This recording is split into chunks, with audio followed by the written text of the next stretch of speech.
Бүгд найрамдах хятад ард улс нь агаарын бохирдол өндөртэй улсуудын жагсаалтад дээгүүрт бичигддэг. Сүүлийн жилүүдэд тус улс агаарын бохирдолтой тэмцэх ажилд ихээхэн хөрөнгө зарцуулж байна.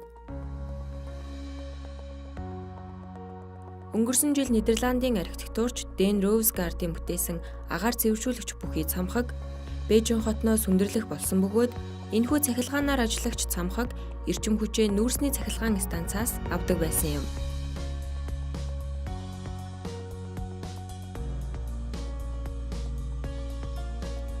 Харин тус улсын хойд хэсэгт орших Шэньси мужийн Шиан хотод дэлхийн хамгийн том агаарын цэвэршүүлэгч цамхагийн бүтээн байгуулалтын ажил саяхан дуусч үйл ажиллагааг нь туршиж үзжээ.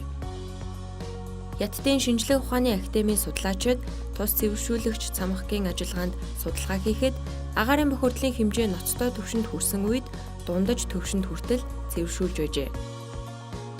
Тус цамхаг бохирдолтой агарыг сорж аван шилэн контейнерт төвлөрүүлэн нарны энергиэр агарыг халааж халаасан агаараа цамхагийн орой руу төвлөрүүлэн гадагш түгээдэг ажээ.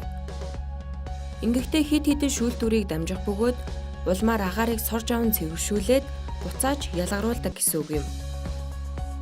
Энэ нь өдөрт 10 сая метр куб цэвэр агарыг ялгаруулах хүчин чадалтай гэнэ. Шиан хотын иргэдийн дийлэнх хувь нь нүүрс төлдөг учраас агаарын бохирдол өвлийн цагт ноцтой хэмжээнд хүрдэг аж.